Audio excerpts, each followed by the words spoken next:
السلام علیکم. وعلیکم السلام جی.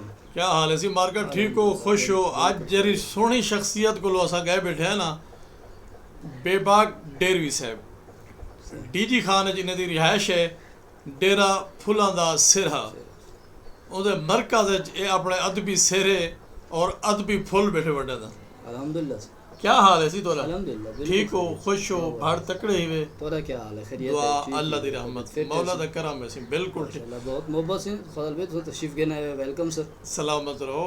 تساں سی اپنے ای بے باک ادبی میڈیا دے تھرو کتنا کتاباں سریکی اردو چھپوا چکو؟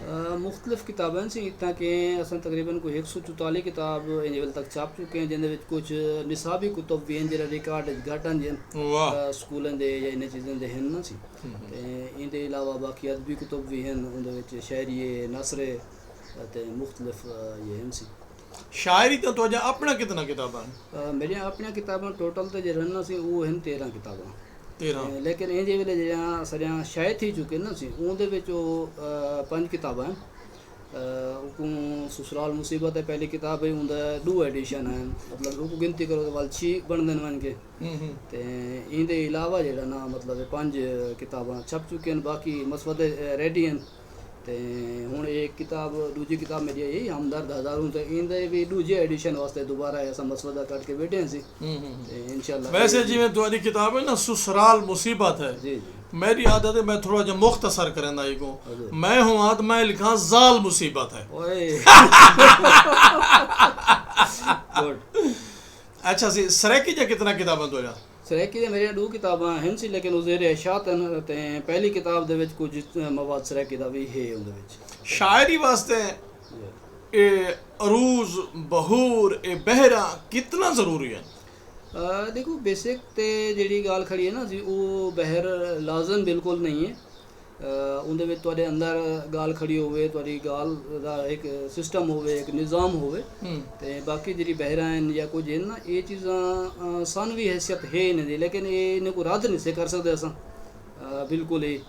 تے اندر وچ ایک خوبصورتی ایک آ ویندی ہے جیڑا دوست ردھم تے لکھن والا نا جی وہ جلے ردھم تے لکھ دے تو آٹومیٹک بہر دے اوتے کھڑی ہوندی ہے گال بہر کنا اٹھ تیندی کہ اصل شاہ ردھم شاعر دے اپنے من دے اندر ہوندی ہے وہ بھاویں کہیں زبان دا شاعر ہے. اردو اور سریکی واسطے ضروری نہیں عربی جا بہرا ادھار کیتا ونجن. تسا کیا آکھسو این حوالہ؟ اون دے وچ اے نا دیکھو نا سریکی دا جڑا ڈوڑا دا مزاج ہی مختلف کھڑے تھے. صحیح.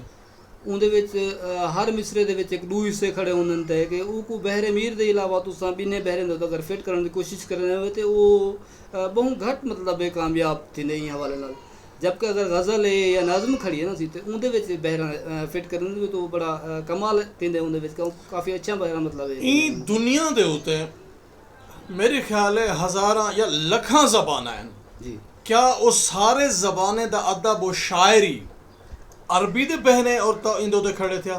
نہیں لازمی نہیں ہے والے یہ کہ سارے زبانیں جی شاعری ہے وہ سمجھن بھی مسئلہ ہے اتھوں دے جڑے بنیادی لوگ ہیں یا اتھوں دے ہیں وہ تو کو سمجھدن اساں جے لوگ ہوندے ویندے سب کو کک سمجھ نہیں آندی اگر ساکو تو زبان ہی سمجھ نہیں آندی انہاں دی نا صحیح. اگر ساکو بھی ایویں عربی سمجھ نہ آندی ہویا اساں اپنی زبان وچ ادب وچ شاعری وچ کتھوں ادھار منگوا اے ترکڑا اے وٹے کتھوں کہنا ہوا؟ بالکل ایویں سی این دے وچ مسائل ہیں. صحیح. میں سر مسترد نہیں سے کر سکتے. میری جری ذاتی رائے ہے ہر زبان جی اپنے ادب کو سونا کرن واسطے وہ اپنا وزن رکھ دیے بالکل رکھ دی اپنا بہرا رکھ دیے اپنی ایک ردھم رکھ دیے جیرا اتھو دا ادیب شاعر اپنے اندر رکھ دے ان دے ذریعے وہ اپنے ادب کو سونا کریں. بالکل ٹھیک فرمایا تساں ان دے وچ ہے بھی ایویں سی مطلب ہے تساں ہن اگر بہرے دو کافی سارے دوست ہیں ان دے وچ خاص طور تے میں مثال ایک دساں تو فیاض دانش صاحب سارے دوست ہیں جو جان دے وے انہاں دا کلام کتاباں بھی اساں ڈسکس بھی کیتی چھاپیاں بھی انہاں نے 2 کتاباں دے انہاں دا کلام کتھائیں بھی میں کو نظر نہیں آیا کہ بے وزن ہوئے جبکہ انہاں دا دعویٰ یا روز دا میں کو پتہ نہیں لگدا. ایویں سے ایویں بالکل ڈھیر سارے شاعر خاص طور تے میں اپنی کتابیں دے حوالے نال بھی انہاں نال بیٹھ کے ڈسکس کرنے یو کرنے اور کافی ساری چیزاں جتھاں وہ ساری اصلاح کر دیندن. گڈ. جبکہ مطلب میں دعویٰ تو نہیں کرنا کہ میں عروض دانا یا میں کو عروض سمجھن دے لیکن وہ یہ سمجھن کہ یار یہ بندہ عروض تگڑا بیٹھے تھا لیکن یہ گل ہے کہ نا.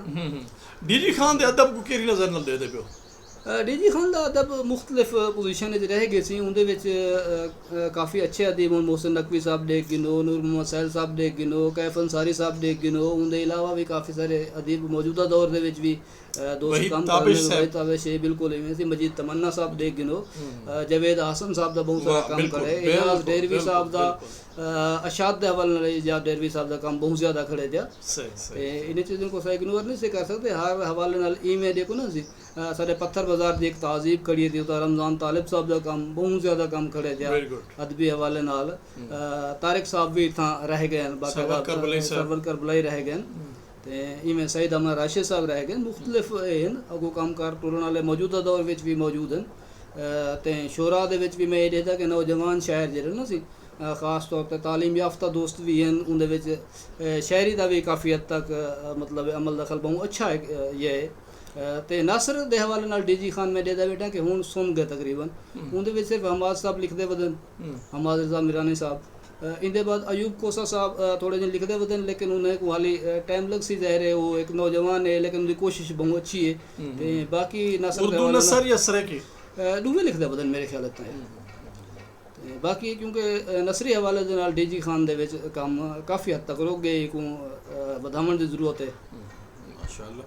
این ٹائم سرائکی ادب جا کتاباں زیادہ چھپ جپن یا اردو جا؟ سر میرے کنے کتاباں صرف ڈی جی خان لیول تے نہیں آندیاں، باہر کنے بھی آندیاں، باہر کنے جڑے کتاباں نے اون دے وچ پنجابی بھی آندیاں، اردو بھی آندیاں تے سرائکی بھی آندیاں، تے مقامی طور تے سرائکی زیادہ ہیں، اردو بھی آویں گھٹ گھٹ ہیں، لیکن میرے اپنے کتاباں تے ظاہر ہے اردو ہی ہیں زیادہ تر، اون دے سرائکی محدود ہے، تے باقی مقامی طور تے سرائکی زیادہ آندی ہے، سرائکی دی کتاباں آندیاں۔ اپنا کوئی کلام دوست ہیں سنانا چاہتا؟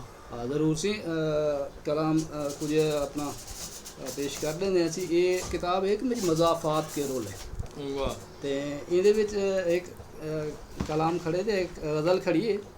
اچھا دوستوں دی یہ رہے ہے کہ یار یہ تھوڑی کتاب جی ہے نا سی یہ سنجیدہ نہیں ہے، بلکہ مزاح اندے وچ مکس کافی زیادہ ہے، جبکہ میں ایک سنجیدہ سمجھ کے ہی کلام علیحدہ کیتا ہے۔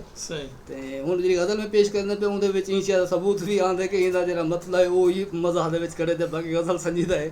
تے بہرحال پیش کر دیں بسم اللہ بسم اللہ بسم اللہ۔ ایک کس نے کہا ہے آپ سے لب کھولیے حضور، کس نے کہا ہے آپ سے لب کھولیے حضور، جب تک گلا خراب ہے مت بولیے حضور۔ واہ واہ واہ واہ واہ واہ واہ واہ۔ میں ہی وفا شعار ہوں اے عہد زر پرست، واہ میں ہی وفا شعار ہوں اے عہد زر پرست، بے شک ہزار بار مجھے تولیے حضور۔ واہ واہ واہ واہ۔ اشاک سر بکف ہیں، اشاک سر بکف ہیں صفوں میں کھڑے ہوئے، واہ کیوں عشق کی اذان دے کے سو لیے حضور۔ واہ واہ واہ واہ واہ۔ جس آنکھ کی میں جیل میں ہوں قید آج تک، واہ واہ۔